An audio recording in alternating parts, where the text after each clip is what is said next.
Salut à tous, on se retrouve aujourd'hui pour l'avant-match d'OM Nice, match en retard qui compte pour la 11e journée de Ligue 1. L'OM sera privé de plusieurs joueurs mais doit absolument retrouver le chemin de la victoire en championnat pour espérer recoller aux places européennes. Une cartouche en or pour les Marseillais en difficulté ces derniers temps. Avant de commencer cette vidéo, je vous invite à nous suivre sur Twitter et Insta, on y est actif, les liens sont en description. Vous pouvez aussi vous abonner en activant la cloche et laisser un petit pouce bleu. On a changé le lien d'invitation pour le Discord puisque certains nous ont dit qu'il ne fonctionnait pas. Vous pouvez le rejoindre dès maintenant pour discuter avec notre petite communauté. N'oubliez pas aussi de nous donner votre pronostic pour ce OM Nice les amis, comme à chaque avant-match, les bons pronostiqueurs du dernier avant-match sont mentionnés en fin de vidéo. On commence directement par la compo d'équipe que j'aimerais voir alignée contre les Niçois pour ce match en retard. On l'a dit, il y a plusieurs absents avec les 3 recrues du mercato hivernal qui ne sont pas qualifiés puisqu'ils n'étaient pas présents quand le match devait se jouer initialement. Balerdi et Pipa Benedetto sont suspendus suite à leur rouge reçu contre Bordeaux. Sakai, Alvaro et Tchaleta Tsar sont eux incertains. J'ai pas d'infos sur leur présence au moment où je tourne cette vidéo. Alvaro, il y a plutôt de l'optimisme, mais pour les deux autres, je ne sais pas trop. On va essayer de composer le 11 en tenant compte de ces incertitudes. On part sur un 4-2-3-1, Mandanda au but, Sakai à droite, Amavi à gauche s'il est apte, Nagatomo sinon. Alvaro associé à Lucas Perrin pour la charnière. Au milieu, Camara et Gay. Enrique sur l'aile gauche, Thauvin à droite, Payet en meneur de jeu, avec le jeune Bamba Dieng en pointe. Donnez-moi votre avis sur la compo d'équipe les amis, ou donnez-moi aussi votre compo parfaite pour ce OM Nice si vous avez d'autres choix.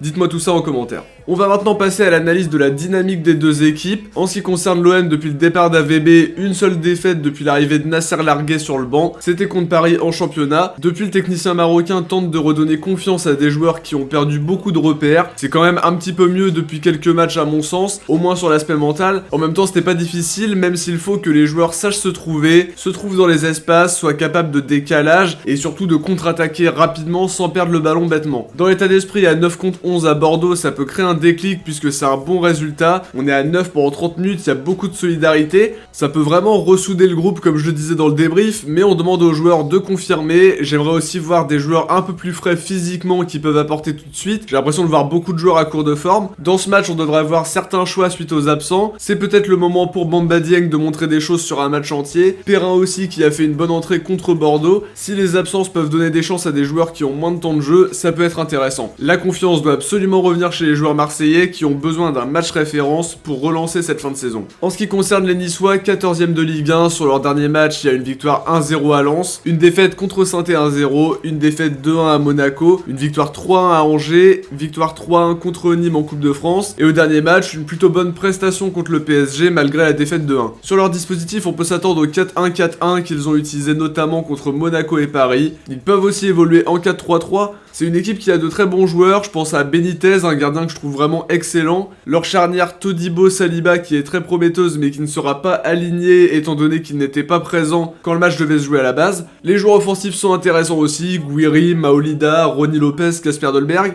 Ils peuvent aussi compter sur des joueurs un peu plus confirmés comme Les Melou ou sur l'expérience également de Morgan Schneiderlin. C'est malgré tout une équipe un peu irrégulière qui peut gagner, puis perdre, puis gagner à nouveau, puis reperdre. Red Adelaide lui sera absent tout comme Dante. Pour Dolberg, je sais pas s'il sera revenu, Youssef Attal lui devrait être absent. Maintenant sur les joueurs à suivre pour l'OM, je vais mettre une petite pièce sur Bamba Dieng qui sera vraiment à suivre pour le coup puisqu'il pourrait fêter sa première titu après 2 entrées en jeu en coupe et en Ligue 1. Déjà un but pour la jeune pépite sénégalaise qui fait aussi de bons efforts défensifs. On attend de le voir sur un match entier, mais hâte de voir tout ça. Du côté de l'OGC Nice, je mise sur Amine Gouiri, 11 buts, 3 passes D toutes compètes confondues entre championnat et C3. C'est un joueur qu'on sait très prometteur depuis qu'il était à l'OL et qui met un bon coup d'accélérateur à sa carrière suite à une blessure aussi au ligament croisé qui a freiné un peu sa progression. Contre nous, il peut faire beaucoup de mal et trouver la solution. On passe maintenant au pronostic pour OM Nice. Je vais miser sur une victoire 1-0 de l'OM pour redresser un peu la barre. J'ai du mal à voir un festival offensif. J'espère me tromper puisque ça fait quand même un moment qu'on n'a pas vu l'OM surclasser un adversaire, proposer un jeu qui empêche totalement l'adversaire de s'en sortir. C'est aussi ce qu'on attend de la devise droite au but au passage. Pour le buteur, je vais dire Bamba Dieng qui a de grandes qualités, c'est évident, même si évidemment faut jamais trop demander à un joueur qui vient de débuter en pro. Avant de terminer cette vidéo, on va s'intéresser aux bons pronostiqueurs du dernier match. Bravo à Seb Justilinium et Balo Diallo qui sont les seuls à avoir trouvé le bon prono. J'ai vu d'autres commentaires avec le 0-0, alors j'en ai vu qui étaient postés après le match, où il y avait aussi des messages qui disaient match nul 1-1 ou 0-0. N'oubliez pas les amis qu'il faut un seul score exact pour que votre pronostic soit validé. N'oubliez pas de nous donner en tout cas votre pronostic pour OM Nice les amis, pour être mentionné éventuellement dans le prochain avant-match si vous trouvez le bon score. Voilà les amis, on arrive au bout de cette analyse, j'espère que la vidéo vous a plu. Si c'est le cas, likez, commentez, partagez et abonnez-vous, ça aide énormément la chaîne à se développer. On se retrouve dès demain soir pour le débrief d'OM Nice. Ciao, portez-vous bien